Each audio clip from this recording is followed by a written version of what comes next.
Hi again out there, everyone. It's Todd Bates out here in Denver, Colorado. Today's business strategy session is on scripts that work. With over 25,000 clients in every imaginable industry over the last 20 years, there's some commonalities to phone conversations and live conversations that have worked in terms of scripting. So I wanted to share with you a few ideas on that. First thing I'm going to tell you is ask permission to be blunt. One of the biggest mistakes that salespeople make is they beat around the bush, they play fluffy-go-lucky for 30 minutes, an hour, hour and a half, 2 hours at a time, and they never get to the point. So I want you to ask your prospect, hey, would you mind if I'm direct with you? And they're always going to say, yes, please be direct, and then you can get to the point. Second thing I would tell you is always give them two choices up front. Let your prospect know, hey, here's how I work. At the end of this presentation, at the end of this call, at the end of this appointment, you're going to have a couple of choices. Choice number one, we're going to go forward. We have an agreement. You like what I have to offer. It makes sense for you. I think I can help you. I think my product or service can help you. We have an agreement. We're going to move forward. Second choice is we just don't have an agreement. We're not going to move forward. It's just not a match, whatever the case may be. But those are the two choices. That way you get out of people telling you, let me think about it. Let me mull it over. Let me digest it. If anybody ever tells you that, number one, it's 110% your fault because you haven't set their expectation level. And number two, you got a 90% chance of not getting that business anyway. So ask for what you want up front.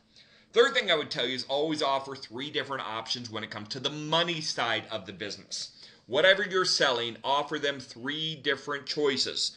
One high, one low, one medium. And make sure, number 4, that you create some urgency with both time and scarcity. Let them know that you're talking to other people in their world.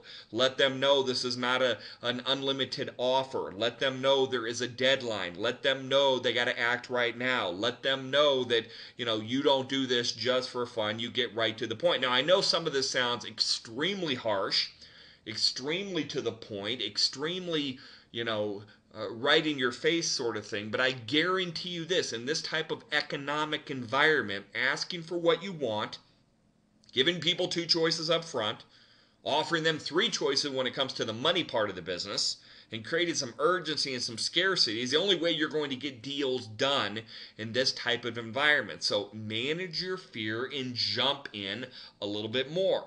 I would also tell you that you want to use a lot of if-then tactics when you're talking to your prospects. If I can solve this problem for you, then will you take action sort of thing.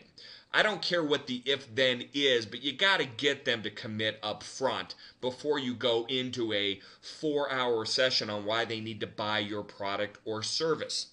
I always like using the match script. If you really want to lower your prospects' barriers and their obstacles and their objections, tell them up front, look, I'm not trying to sell you anything.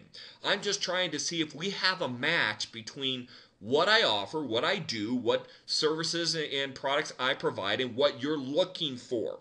I'm not trying to convince you. I'm not trying to persuade you. I'm not trying to, make you jump through hoops that you don't want to jump through. I'm just checking if we have a match. If we have a match, we'll go forward. And if we don't have a match, no harm, no foul, we won't go forward.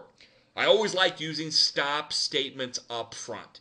The key to doing any type of selling, and you know this is selling 101, is never to answer a question. Always ask questions. So when you're asking questions up front, sometimes the prospect wants to take control of the conversation. Sometimes they want to ask you a bunch of questions. And when you start answering questions on price or what you're going to do for them or how you're different than the competition, then they're in control of the conversation. So when somebody asks you a question, you got to throw out a stop statement. Look, I'll be glad to answer that, but let me ask you a question first. I have a CD on stop statements that give you a lot of different ways to overcome this, but I promise you, if you get into answering questions, you're not being the doctor, quote unquote, you're being the head nurse. Doctors ask all the questions, head nurses answer all the questions.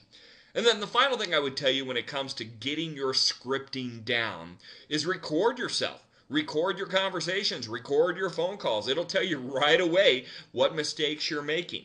If you're not asking for what you want, if you're not getting permission to be blunt, if you're not giving them a couple of choices up front, if you're not giving them options on the money part of the business, if you're not creating urgency, if you're not lowering their objections and barriers with the match script or the if-then tactics, you're probably not going to get a lot of conversion in this type of economic environment. So go back, tweak it.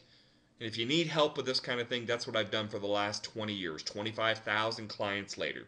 You can always call me on my cell phone, 303-841-8008. And that's today's business strategy session on scripts that work.